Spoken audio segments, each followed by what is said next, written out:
In nomine Patri et Filii et Spiritus Sancti. Amen. Good morning or good evening, as per your different time zones. My dear brothers and sisters, today I would like to bring you a short meditation on how we need to free ourselves from our carnal desires. To be satisfied with the things of this world is one of the most basic and foundational forms of deception. We have to cry out to the Lord to free us from our carnal desires. Greater love has no one than this, that one lay down his life for his friends, as in John chapter 15, verse 13. If we can do that, we are denying his power and enjoying an empty form of religion.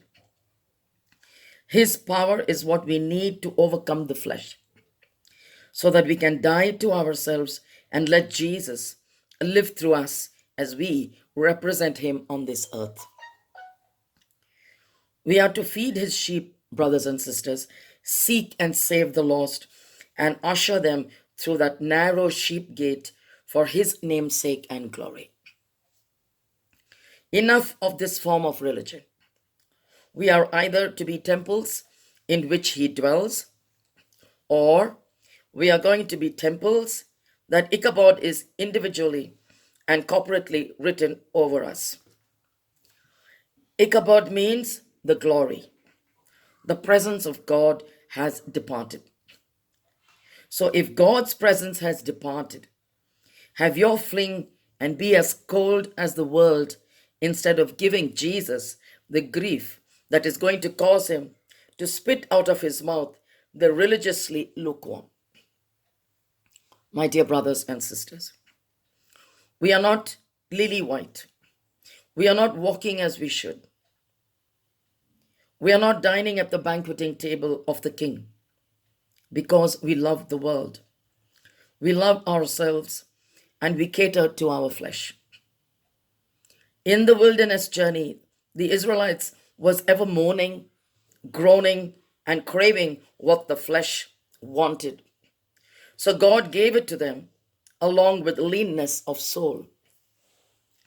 So Israel became like a skeleton in the spirit that would soon be slaughtered with the plague of judgment.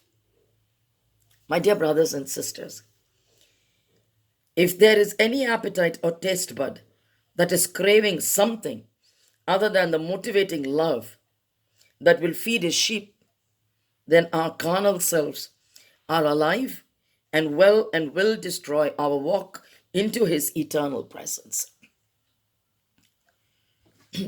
You know, it is said by Jesus, it is easier for a camel to go through the eye of a needle than for a rich man, those who are rich in this world and not rich towards God, to enter the kingdom of God. Jesus' words, as in Mark, which Mark has quoted in chapter 9, verse 25. But the Almighty's mercy says, there is still time if you really love me. And that is what is lacking, brothers and sisters. Love is the key ingredient, the greatest of all. It will never fail. And without it, you and I will be self-deceived, continually self-justifying everything and going in circles. But you and I will never go down that straight and narrow path into his kingdom. You and I have to keep moving forward. We cannot stop. We are so far from his high call. May we please yearn for every opportunity possible to feed his sheep, to express his love that poured out his life's blood so that everyone could know his forgiveness and live in his presence for all eternity.